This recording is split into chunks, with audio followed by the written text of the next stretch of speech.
오늘은 본문 창세기 39장 1절로 6절 말씀 가지고요, 형통한 사람 요셉이라는 제목으로 함께 말씀 나누도록 하겠습니다. 여러분, 혹시 올해 4월에 개봉한 생일이라는 영화를 보셨습니까? 이 영화의 두 주인공은요, 이름만 들어도 흥행이 보증되는 남자 배우 설경구 씨와 여자 배우 전도연 씨가 주연을 한 영화입니다. 그런데 흥행이 보증되는 두 배우인데 안타깝게도 흥행은 참패한 것 같아요. 한 120만 명 정도가 본 것으로 집계가 되더라고요. 그러니까 굉장히 많이 보지는 않은 그런 영화인 것 같은데요. 이 영화의 내용은요, 바로 5년 전 2014년 4월 16일 벌어진 세월호 사건을 소재로 만든 영화입니다. 그 가정에 아들 수호가 있었는데 그 세월호를 타고 이 수학여행을 가다가 그날 그만 이제 불의의 사고를 당한 것입니다. 그리고 나서 남겨진 가족들이 그 사라져버린 그 아들의 생일날 온 가족들이 모여서 그 아픔을 가지고 나누고 그 아픔 때문에 고통을 받고 상처를 받고 그리고 또한 서로 회복해가는 그러한 절제된 감정을 잘 표현한 영화라고 합니다. 저도 사실 아직 보지는 못했습니다. 제 이 개인적인 스타일은 이렇게 막 너무 잔잔하고 막 이렇게 눈물 막 나는 영화보다는요, 시원시원한 영화를 제가 좋아하거든요. 그런데 아마 뭐 한 번쯤은 봐도 의미가 있을 거다라는 생각은 듭니다. 사실 세월호 사건을 대하는 태도를 제가 가만히 보면요, 굉장히 이 극과 극이 있더라고요. 수많은 분들이 이 세월호 사건을 각자의 필터와 각자의 성향과 각자의 정치적 개념과 이런 것들을 통해서 이 세월호 사건을 해석하고 보는 경우들이 많이 있더라고요. 또 그 사건이 났을 당시에 목사님들도 영적인 지도자로서 그 사건을 해석해 줘야 되지 않습니까? 근데 해석하는 목사님들에 따라서 굉장히 다양한 여러 가지로 해석하는 걸 보면서, 그리고 또 그 목사님들의 해석에 대해서 인터넷에 반응하는 사람들의 모습을 보면서, 야, 이 한 가지 사건을 이리도 다양하게 그리고 이런 각자의 의견을 가지고 볼 수가 있구나라는 생각을 하게 됩니다. 그러나 저는 이것만큼은 확실한 것 같습니다. 이 사건을 어떤 자신들의 유익이나 정치적으로 이용하는 그러한 부류들의 사람은 굉장히 옳지 않다라고 생각을 합니다. 이것이 뭐 여든 야당이든 이것들을 떠나서 이것을 정치적으로 이용하려는 것은 굉장히 나쁘다라는 생각이 들고요. 또 다른 하나는 같은 자식을 가진 사람의 입장으로서 그 자식을 잃어버린 엄마 아빠의 심정은 참으로 이해가 되고, 만약에 내가 그런 일을 당했다면은 참 많이 나도 아프고 힘들겠구나 라는 그런 생각을 하게 됩니다. 솔직히 여러분, 상상만 해도 만약에 그 일이 우리 가정에 벌어진 일이라면은 너무나도 고통스러운 일 아니겠습니까?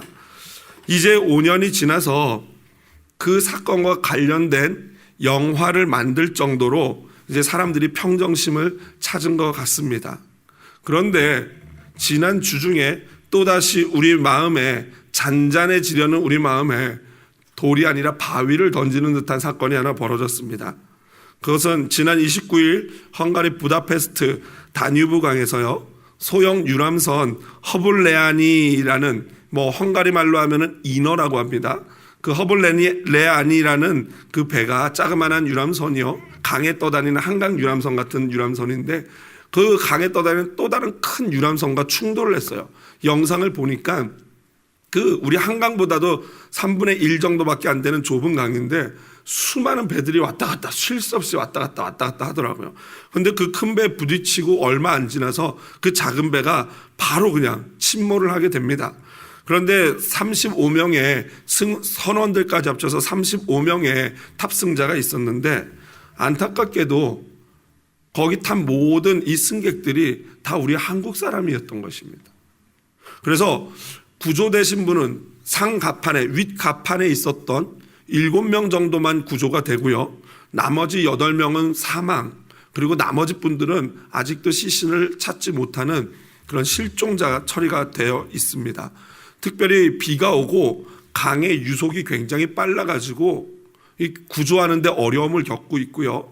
그리고 심지어 아마도 그 유럽 아시다시피 여러 나라가 이렇게 그 다뉴브 강이 그 여러 국가를 거쳐간다고 하는데, 아마도 꽤 많이 그 시신들이 흘러가지 않았을까라고 예측을 하고 있습니다. 잊을만 한 이때, 겨우 상처에 새살이 돋아날 만한 이때 너무나도 비슷한, 그러나 좀 이렇게 축소된 사건이 우리 대한민국 백성들의 마음을 놀래키고 있습니다. 여러분, 왜 이런 사건이 하필 그 수많은 유람선이 떠다니는 다뉴브 강에서 딱 그것도 우리 한국인들만 태운 그 배가 왜 그 배가 침몰된 것일까요? 여러분, 이것이 우연으로 보여지십니까? 저는 이것이 그냥 우연으로 보여지지는 않습니다. 무엇인지는 모르겠지만요, 하나님께서 분명히 우리 대한민국 국민들에게, 백성들에게 무엇인가 말씀을 하시는 것 같아요. 영적인 지도자로서 이것을 제대로 하나님의 시각에서 해석을 해주고 백성들에게, 성도님들에게 우리가 나가야 될 방향을 제시해 줘야 되는 게 이 목사의 역할이 맞는데, 솔직히 고백드리면 저도 잘 모르겠어요. 하나님이 왜 잊을 만한 이 시점에 다시 이러한 사건을 통해서 우리에게 무엇을 말씀해 주시려고. 분명한 사실 한 가지는 어쨌든 지금 우리는 조국 대한민국을 위해서 눈물로 기도해야 할 때가 아닌가 생각을 합니다. 현재로서 외교, 정치, 국방, 심지어 이 연예계까지 대한민국은 오늘 제목이 형통한 사람 요셉인데, 저 형통이라는 단어와는 전혀 상관이 없이 보여집니다. 먼 거리가 느껴집니다. 오늘 본문은요, 지난주에 우리가 살펴봤지만 갑자기 끼어든 유다 가족의 이야기, 유다 가문에서 발생한 정말 수치스럽고 부끄러운 이야기를 마치고 다시 오늘 본문은 요셉의 이야기로 복귀를 합니다. 사실 지난주에 살펴봤던 38장이 없다고 치고 37장 36절을 읽고 바로 39장 1절을 읽으면 오히려 더 자연스럽게 연결이 되는 것 같아요. 그러나 38장이 어마어마하게 중요한 의미가 있다고 지난주에 제가 말씀을 드렸고요. 오늘 본문을 통해서 우리는 어떻게 연결되는 걸 보냐면요, 37장 36절에서 미디안 사람들은 애굽에서 바로의 신하 친위대장 보디발에게 요셉을 팔았고요, 애굽 사람 보디발은 바로 그 요셉을 샀다라고 하면서 오늘 이야기가 시작됩니다. 이제 바로 요셉의 고난스럽고 고통스러운 부잣집 도련님에서 노예로 전락한 고난스러운 애굽 생활기가 시작되는 날입니다. 그리고 성경은요, 그렇게 고단하고 고난한 요셉의 이 삶을 뭐라고 평가하고 있습니까? 형통한 사람 요셉이다 라고 평가를 하고 있습니다.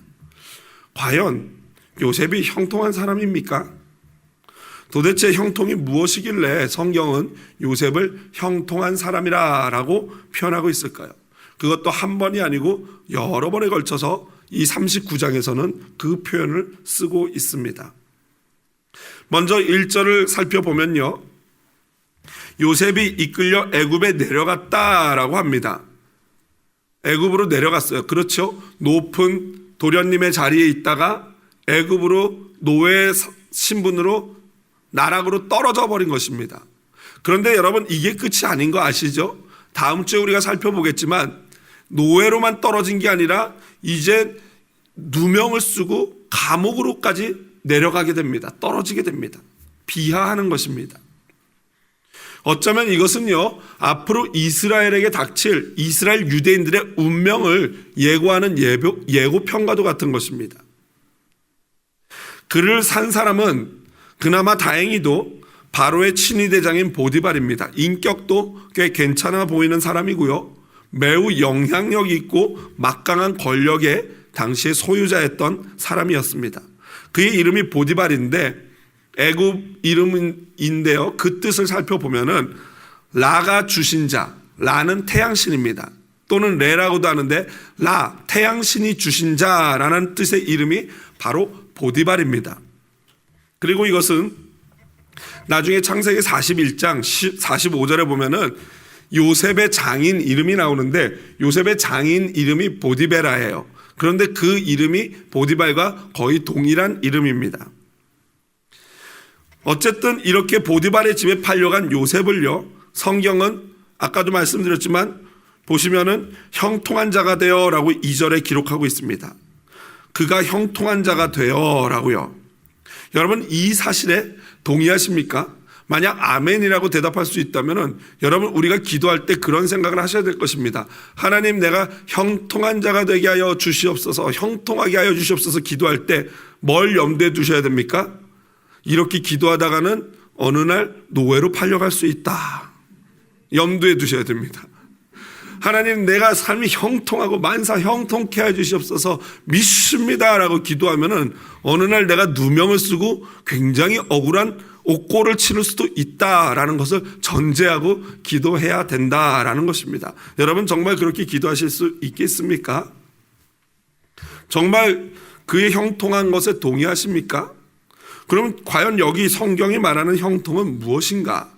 오늘 성경을 보면요, 형통한 자라는 단어는요, 이시 마츠리아흐라는 히브리어인데, 이시는 여러분 창세기 초반부에 할 때 많이 들어서 아시겠지만 사람이라는 뜻이에요. 이시, 사람이라는 뜻인데, 그것과 더불어서 번성하다라는 찰레아흐라는 단어의 어떤 바뀌어진 형태가 합쳐져 가지고 이시 마츠리아흐라는 이름, 즉 번영한 사람, 이것을 우리나라는 형통한 사람이라고 번역을 한 것입니다. 이와 동일한 단어가 쓰인 것이 창세기 24장 21절인데요. 화면 한번 보실까요? 이렇게 나와 있습니다. 그 사람이 그를 묵묵히 주목하며 여호와께서 과연 평탄한 길을 주신 여부를 알고자 하더니, 여기서 나오는 그 사람이 누구 같습니까?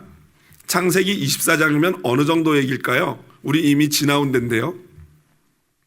아브라함이 이삭의 아내를 찾기 위해서 누굴 보냅니까?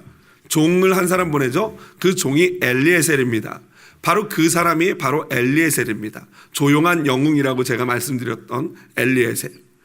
그 사람이 그를 묵묵히 주목하여, 그러면 물들어온 그는 누굴까요? 이삭의 와이프인 리브가입니다. 말씀드렸죠. 리브가가 엄청난 양의 물을 기는 운동 잘하는 자매가 이 아브라함과 같은 시아버지를 만날 수 있다. 제가 그때 말씀을 드렸는데, 그녀가 일하는 것을 묵묵히 주목하면서 봤다는 거예요.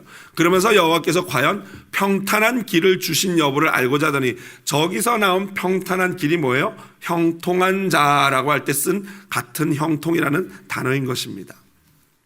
자, 그렇다면은 좀 전에도 제가 질문 드렸지만 과연 요셉의 길이 평탄한 길이냐라는 것입니다. 얼마 전까지는 고공행진하는 평탄한 길이었겠죠. 아주 높은 하이 클래스로 부잣집 막내 도련님으로 채색 옷을 입고 나이키를 신고 그렇게 살아가는 그런 도련님이었는데 어느 날 갑자기 뚝 떨어진 거죠. 노예로. 과연 이게 평탄한 길이라 할 수 있는가? 그리고 여기서 끝이 아니고 다음 주에는 어디까지 내려간다고요? 감옥까지, 지하까지 내려갑니다. 과연 형통이라고 할 수 있는가? 성경은 우리에게 답을 알려줍니다. 그것도 정확하게 우리에게 답을 알려줍니다. 형통의 기준은요, 다른 것이 아닙니다. 우리 다시 한번 2절 같이 2절 3절 함께 큰 목소리로 본문 2절 3절 읽어보도록 하겠습니다. 여호와께서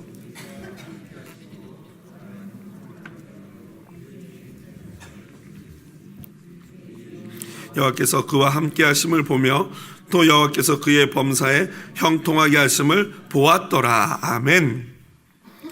성경이 말하는 형통이라는 그 단어에는요, 바로 여호와라는 이름이 연관되어져 있습니다.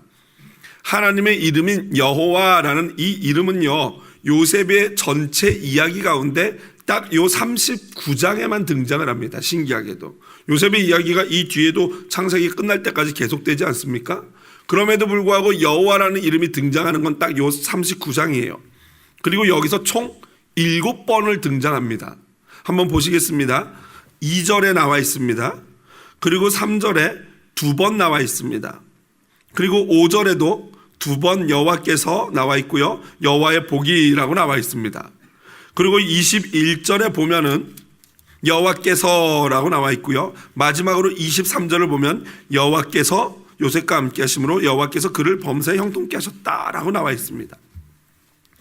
바로 이 여기 한국말로 보는 거는 다릅니다.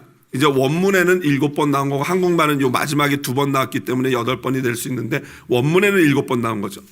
그래서 여기 보면요, 이 특별히 여호와라는 게 7번 나오면서 그 여호와라는 단어가 나올 때 총 4번을요 여호와께서 요셉과 함께 하셨다라는 문장에 같이 나옵니다.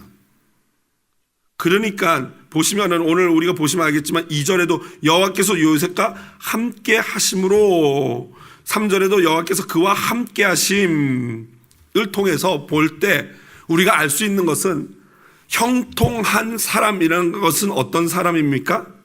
여호와께서 함께 하시는 사람이에요. 첫 번째로 형통한 사람, 그것은 바로 여호와께서 함께 하시는 사람이다라는 것입니다. 그러니까 여호와와 함께 하는 것 그 자체가 뭐예요? 형통이다라는 것이에요. 그리고 여호와께서 함께 하신다는 것은 구약의 중요한 사상인 바로 여호와의 임재, 우리 예배 시작할 때 부르는 임재송 있지 않습니까? 이곳에 오셔서 그 여호와가 이곳에 오시는 것, 나와 함께 하시는 이것, 임재가 바로 구약의 굉장히 중요한 사상입니다.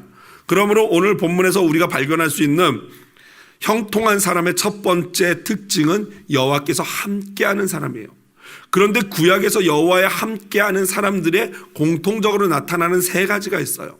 여호와께서 함께하시는 사람이 형통한 사람인데 그 사람의 3가지 특징이 또 보여집니다. 공통적으로 어느 사람이나 여호와가 함께하는 사람에게는 이 3가지 것들이 드러나는데요. 첫 번째가 뭐냐면요, 여호와께서 함께하시면 축복이 있을 줄로 믿습니다. 여호와가 함께하시면 축복이 있어요. 대표적으로 누굽니까? 바로 아브라함 그리고 모세, 이러한 사람들은요 여호와가 함께하심으로 말미암아 엄청난 축복을 받은 사람이에요. 여러분 아시다시피 아브라함이 얼마나 부자입니까? 아브라함이 굉장한 부자고 하나님이 원하시는 걸 다 채워주셨어요. 그래서 창세기 12장 3절 우리 본문 같이 함께 읽어보겠습니다. 너를 축복하는 자에게는, 너를 저주하는 자에게는 내가 저주하리니 땅의 모든 족속이 너로 말미암아 복을 얻을 것이라 하신지라. 그렇습니다. 여호와가 함께하는 자 아브라함은 복의 근원이 되는 자였어요. 또 모세를 생각해 보십시오. 대단하지 않습니까? 길이 막히면요 그는 지팡이만 들면은 길이 열려요. 바닷길이 열립니다. 물이 없으면 반석을 치면은 물이 나오고요, 먹을 것이 없으면 만나가 내리고 기도하면은 메추라기가 떨어집니다. 여러분 이 모세는 여호와께 복을 받은 자예요. 여러분 형통한 사람은 바로 이러한 여호와의 복이 있는 사람인 줄로 믿습니다. 그런데 2번째부터가 더 중요해요. 사실 첫 번째는 모든 교회 다니는 사람, 모든 사람들이 원하는 그러한 형통한 사람의 모습인데, 진짜 여호와가 함께하는 사람, 형통한 사람의 2번째, 3번째 특징은요 사람들이 그리 원하지 않는 모습입니다. 그런데 이 2번째, 3번째 조건이 훨씬 더 중요한 형통한 사람, 여호와가 함께하는 사람의 특징이에요. 2번째가 뭐냐면요, 그렇다고 고단한 인생길이 없어지지 않는다라는 거예요. 여러분 아브라함을 생각해 보십시오. 아브라함이 복받은 자이고 부자였지만 아브라함 삶에 고난이 있었습니까? 없었습니까? 있었죠. 2번이나 와이프를 뺏길 뻔하고요, 25년간 자식이 없어서 아까 말했던 그 엘리에셀이 자기의 후사, 이 후계자가 될 거라고 말할 정도였어요. 얼마나 많은 고통이 있었는지 몰라요. 또한 자기의 아들 같은 조카가 잡혀가가지고 그 아들 같은 조카 구하느라고 목숨 걸고 전쟁을 치른 사람입니다. 모세는 어떻습니까? 그런 놀라운 축복을 받았지만 모세 역시 마찬가지예요. 아시다시피 어렸을 때 태어나자마자 이 나일강에, 악어떼 가득한 나일강에 그냥 이 방주에 실려가지고 흘러가는, 물결 따라 흘러가는 존재가 됐었고요. 또 이스라엘 백성 구원해 주겠다고 했더니 그 막 너나 잘하라 그러고 나중에 그 백성들 끌어내서 광야로 데려가니까 몇 번이고 돌로 쳐서 죽이려고 했던 그 고통과 고난을 겪었던, 아픔을 겪었던 사람이 바로 모세입니다. 여러분 모세와 아브라함만 그렇습니까? 신약에 보면요 예수님이요 제자들에게 집회를 마치고 갈릴리 바다를 건너자라고 말씀을 하십니다. 누가복음 8장 22절 23절 한번 볼까요? 같이 함께 큰 목소리로 같이 읽어보겠습니다. 제자들과 함께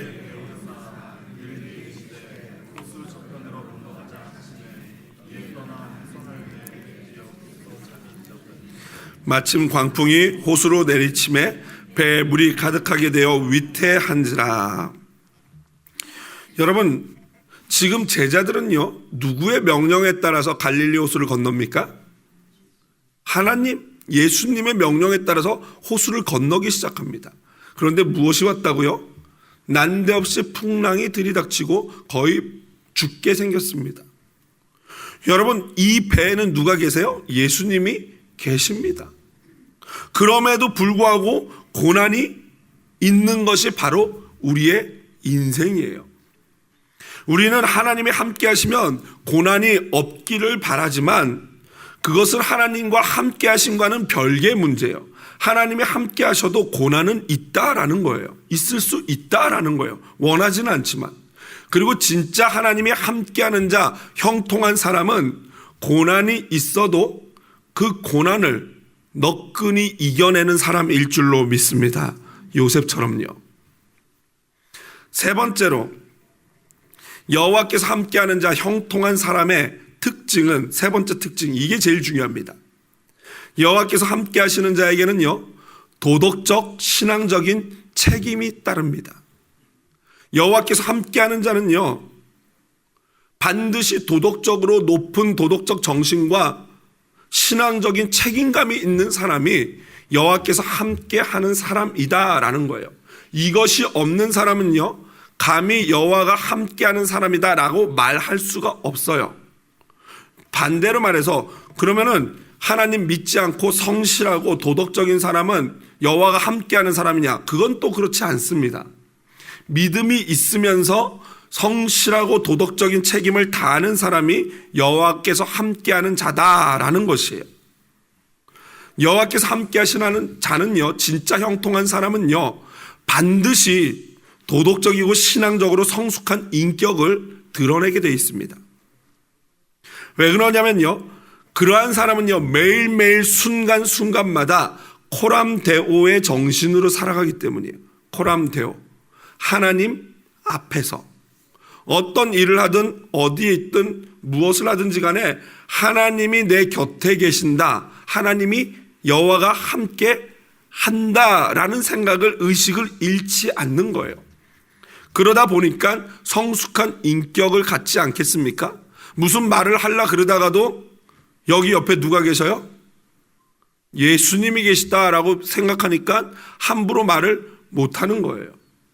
그래서 제가 어렸을 때 저희 집이 이 식탁 앞에 걸려있던 액자가 기억나는데, 이 앞은 뭐 다 모르겠는데 마지막 세 단으로 되어 있는데 마지막 구절이 저에게서는 굉장히 이야 그랬어요. 뭐냐면은, 예수님, 그리스도는 이 집의 주인이시여 뭐뭐시여 모든 대화에 말 없이 듣는 이시라 라는 구절이었어요.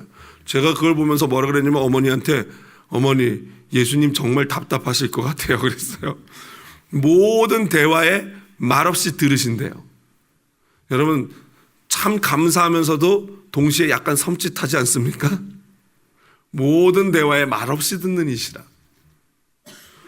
그러니까 이 의식, 코람데오의 이 의식을 가진 자가 진짜 여호와께서 함께하는 자고, 그 자가 형통한 사람이라는 거예요. 여러분, 오늘 본문을 보십시오. 3절에 보면요, 보디발이 요셉을 보면서 그의 주인이 여호와께서 그와 함께 하심을 보며 또 여호와께서 그의 범사에 형통하게 하심을 보았더라 라고 나와요. 여러분, 여호와께서 함께 하심을 봤다. 무엇을 봤을까요? 도대체 보디발이 무엇을 보았길래 요셉 쟤는 여호와께서 함께 하시는 분이다 라는 판단과 생각을 했겠냔 말이죠. 아마도요, 요셉은요, 주인이나 다른 사람의 눈치를 보지 않고 자기에게 맡겨진 역할이 있다면은 성실과 정직으로 그 일을 감당했던 것으로 보여집니다. 왜냐하면 이후에 나오는 모든 구절들을 봐서, 그리고 다음 주에 나올 구절들을 봐서 이 제2 추측은요, 100% 맞다고 확신할 수 있습니다. 성실하게 다른 사람 주인 눈치 보지 않고 오직 하나님만 의식하면서 자기의 일을 감당하는 사람이 바로 여호와께서 형통하게 하시는, 여호와와 함께하는 형통한 사람인 것입니다. 그러므로 여러분, 이 말씀을 듣는 우리 특별히 청년들 중에서 공부하는 학생들, 유학생들은 우리가 정신을 바짝 차려야 돼요. 여기 우리가 무엇을 알아듣고 내가 해야 될 일이 무엇인가. 또 학생들뿐만 아닙니다. 모든 성도들도 마찬가지입니다.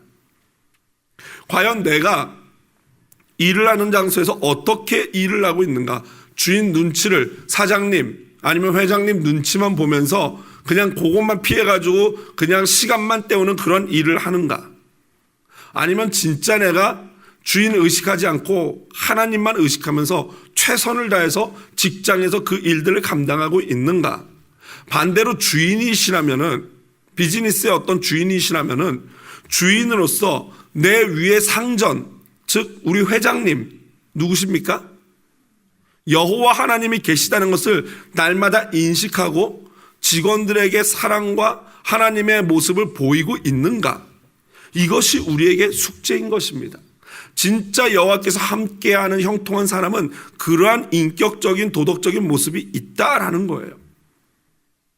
여러분, 그러므로요, 내가 하는 일이 범죄가 아닌 이상 어떤 일을 하느냐가 사실 중요한 게 아니에요. 어떤 일을 하냐가 중요한 게 아니라 그 일을 내가 어떤 자세로 어떻게 하고 있느냐, 이것이 훨씬 중요합니다.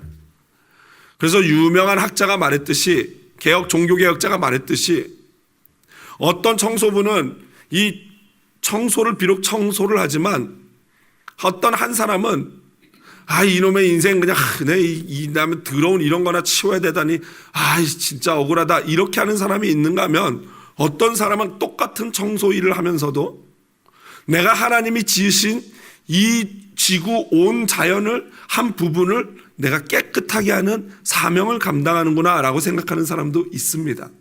두 사람은 똑같은 일을 하지만 두 사람의 결과는요, 천지차이입니다. 여러분, 우리는요, 바로 보이지 않는 하나님이 함께 하시는 것을 다른 타인이 볼 수 있는 존재여야 합니다. 오늘 요셉을 보면서 보디발이 그 보이지 않는 하나님을 봤던 것처럼요, 저와 여러분의 삶이 그런 삶이어야 합니다. 물론 여러분, 이것이 타인의 눈을 의식하라는 의미가 아닙니다.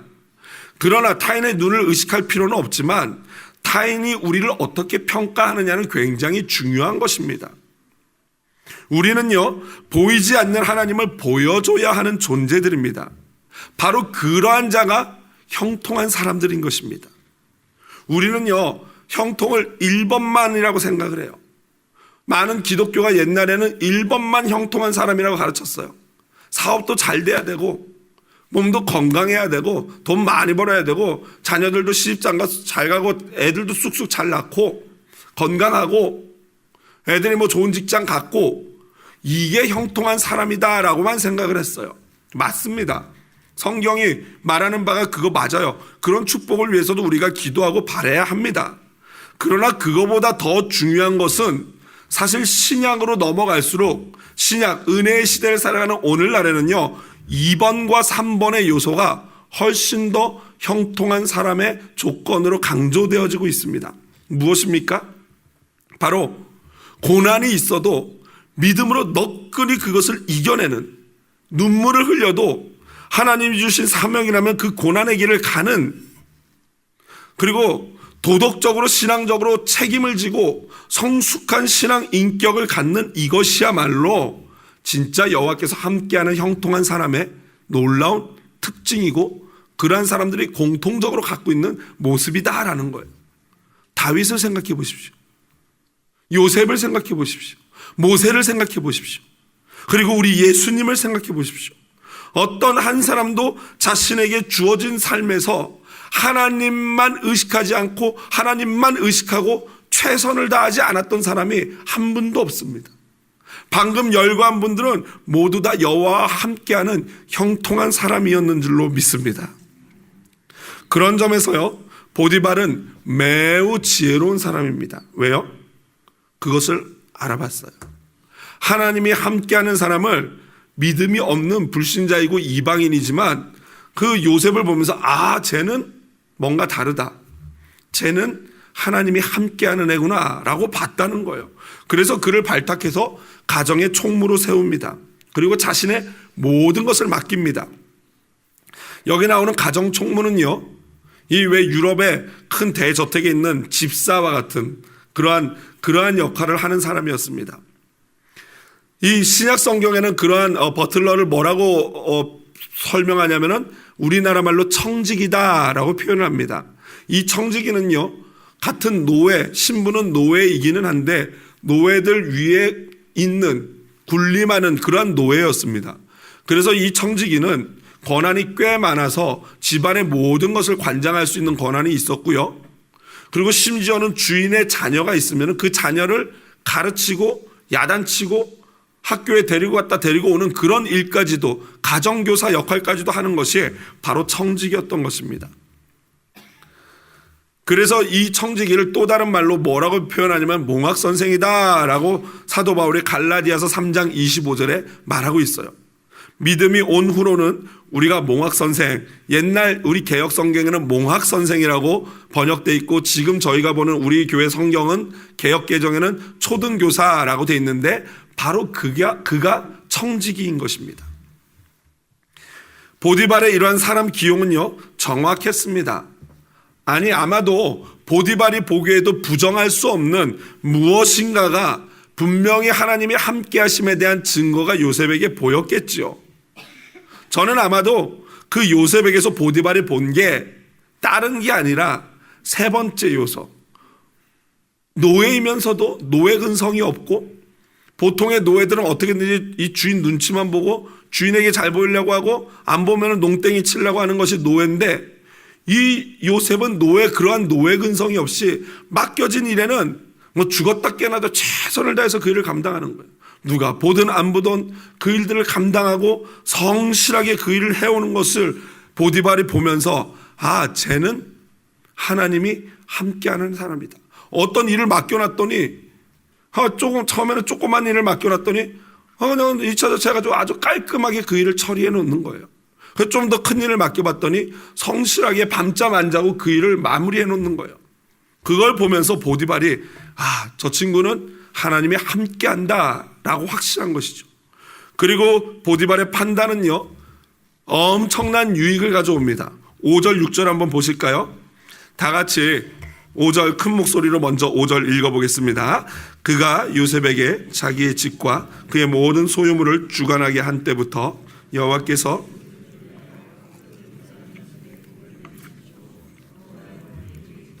밭에 있는 모든 소유에 미친시라 라고 나와 있습니다. 여러분, 하나님이 요셉 때문에 이 보디발의 집에 복을 내리기 시작하는데, 이 보디발은 요셉에게 모든 걸 맡기고 자기가 먹는 것 외에는, 즉 자기의 개인적인 것과 관련된 것 외에는 아예 신경을 안 썼어요. 그런데 그때부터 하나님이 요셉 때문에 보디발의 집에 복을 주시기 시작하는데, 여러분, 보디발이 잘 살았을까요? 못 살았을까요? 원래 잘 살았겠죠. 친위대장인데. 그런데 그가 넘치는 복을 받았다라고 표현될 정도로 복을 받았다면 도대체 어떤 일이 일어난 거겠습니까? 오늘 성경에 보니까 그의 집과 밭에 있는 모든 소유에 미쳤다. 이건 무슨 말이냐면요, 막 양들이 그냥 새끼를 막 그냥 엄청 베가지고 새끼를 낳는데, 보통 이럴 때 많이 죽기도 하고 하는데 막 숭풍숭풍 낳고 나는데 무럭무럭 자라고 엄청 튼실하고요. 염소도 그렇고 소도 그렇고요. 밭에 농사를 지었는데 씨를 하나 뿌렸는데 막 10개가 날 정도로 10배, 100배의 열매를 맺는 거예요. 이게 막 눈에 보이고 창고에 뭐가 쌓이는 게 보일 정도로, 변화가 보일 정도로 엄청난 일이 그의 집에 벌어지고 있었다라는 거예요. 이 시점에서 저와 제 자신과 성도님들께 질문을 하나 드립니다. 저와 여러분은 각자의 가정과 직장과 학교에서 이러한 신뢰와 인정을 받습니까? 받아본 적이 있습니까? 여러분, 이 놀라운 이 은혜가 바로 요셉 때문에 일어난 거예요. 저와 여러분, 하나님을 믿고 하나님과 함께 한다고 말하고 형통한 사람이 되고 싶은 자는요, 바로 이 요셉처럼 누군가에게 이렇게 인정받고 신뢰받고 나로 말미암아 잘 되는 역사가 있어야 할 줄로 믿습니다. 그런데 재밌는 것은 뭐냐면요, 이게 바로 형통한 사람의 큰 두 번째 특징인데, 제가 질문 또 하나 드려볼게요. 이렇게 하나님이 복을 주시고 형통하게 하셔서 그 복을 받아 누린 사람은 누굽니까? 요셉이요? 누구 집이 부자가 됐다고요? 보디발이요. 이게 형통한 사람의 특징, 두 번째 특징이에요. 형통한 사람은요, 내가 잘 되기보다는 누가 잘 돼요? 내 주변에 있는 사람이 나 때문에 잘 돼요. 여러분, 그래서 웨스트만이라는 학자는요, 주께서 함께 하시는 자는 축복이 넘쳐 흘러서 이방 백성과 이방 종교 신봉자들에게까지 미칠 수 있다라고 기록하고 있어요. 무슨 말입니까? 믿지 않는 보디발, 애굽의 라, 태양신을 우상숭배, 하나님이 정말 싫어하는 일 아닙니까? 그 우상숭배하는 자의 집에까지도요, 누구 때문에요? 요셉 때문에 복을 주신다는 거예요. 그게 우리 형통한 자의 영향력인 것입니다. 그런데 재밌는 것은 뭐라고요? 정작 요셉은요, 신분이 뭐예요? 종이에요. 여전히 뭐예요? 노예예요. 자기의 신분은 변하지 않고 여전히 고난과 고통이 있어요. 그럼에도 불구하고 노예 신분에 있지만 고난 가운데, 나는 고난 가운데 있지만 나로 말미암아 주변에 있는 모든 사람이 그 혜택과 은혜를 누리는 것, 이것이야말로 진정한 형통한 사람인 줄로 믿습니다. 여러분, 이것이 누구의 축복이에요? 아브라함의 축복이에요. 너를 축복하는 자는 내가 어떻게 하겠다 그랬어요? 축복하고, 너를 저주하는 자는 내가 그를 저주할 것이다. 보디발이 요셉을 복내려서 그 가정에 가정총무로 노예 가운데 좀 높은 자리를 줬더니 요셉 덕분에 하나님이 누굴 축복해요? 보디발을 축복하는 거예요. 여러분, 그러므로요, 이 시점에서 다시 두 번째 큰 질문, 저와 여러분은 어떻습니까? 혹시 이런 칭찬 들어보신 적 있습니까? 이상해, 나는 꼭 당신만 보면 당신 때문에 살맛이 난다니까. 여러분, 이런 칭찬 들어보신 분은요, 이제부터 이름을 조셉으로 바꾸십시오. 충분히 그 이름 받을 자격이 있으십니다. 어떤 사람이 나를 보면서 당신 때문에 내가 진짜 살맛이 난다, 당신 때문에 내가 얼마나 행복한지 몰라, 당신 때문에 내가 이런 축복을 받는다, 이런 칭찬 받는 사람은요, 이 보통 분이 아니신 분이에요. 그런데 우리는 보통 어떻게 됩니까? 이 부부끼리 그런 칭찬을 해야 되는데, 부부끼리 어떤 칭찬을 하십니까? 당신 때문에 진짜, 당신 때문에. 모든 사람의 집에 거의 좋을 때는 당신 때문에 내가 살맛 난다 이러는데, 안 좋을 때는 이러지 않습니까? 아니면 또 이렇지요. 여러분, 우리는요, 이러한 축복보다는 어떠한 축복을 받고 싶냐면요, 보디발처럼 요셉에게 꼽살이 끼어가지고 이렇게 받는 축복 받고 싶어요. 그걸 축복이라고 생각합니다. 그렇지 않습니다. 보디발이 받는 축복은 아무것도 아니고요, 바로 요셉이야말로 진짜 형통한 자였던 것입니다. 여전히 노예 신분이었지만 이 노예인 요셉의 마음으로 여러분 한번 들어가 보십시오. 그의 심정이 어떻겠습니까? 자기도 보면은 하나님이 보디발의 가정에 복을 내리는 걸 봐요. 그런데 나는 여전히 신분이 뭐예요? 종이에요. 뭔가 이상하지 않습니까? 요셉이 그 보디발 집에 내리는 축복을 보면서 무엇을 느꼈겠습니까? 그렇구나. 비록 내가 지금은 노예 신분이지만 하나님이 나와 그래도 함께 하시는구나. 비록 고난 중이지만, 비록 아픔 가운데 내가 있지만 그 할아버지의 하나님, 아버지의 하나님이 살아계셔서 나와 함께 하시는구나. 이러한 비참한 상황에 있어도 여전히 하나님은 나와 함께 하시는 나의 하나님이시구나. 그러면서 요셉이 그 상황을 보면서 놀라운, 다 풀 수는 없지만, 다 이해할 수는 없지만 그 마음에 얼마나 넘치는 위로가 있었겠습니까? 말씀을 마무리합니다. 여러분, 지난 한 주간이 어떠셨습니까? 고단한 인생길이셨죠. 염려와 근심과 두려움의 시간들이었을 것입니다. 그런데 말입니다, 하나님이 찾으시는 예배는요, 어떤 예배라고 했습니까? 하나님이 찾으시는 예배는요, 일주일간 막 성공해서 떳떳한 마음으로 하나님께, 하나님, 내가 일주일 동안 금식도 했고요, 일주일 동안 오늘 내가 헌금 가져온 거 딸랑딸랑 보이십니까?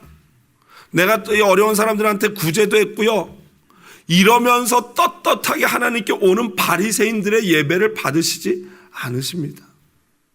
하나님이 구하시는 예배는 시편 51편 17편, 우리 다 같이 큰 목소리로 읽어보겠습니다. 하나님이 구하시는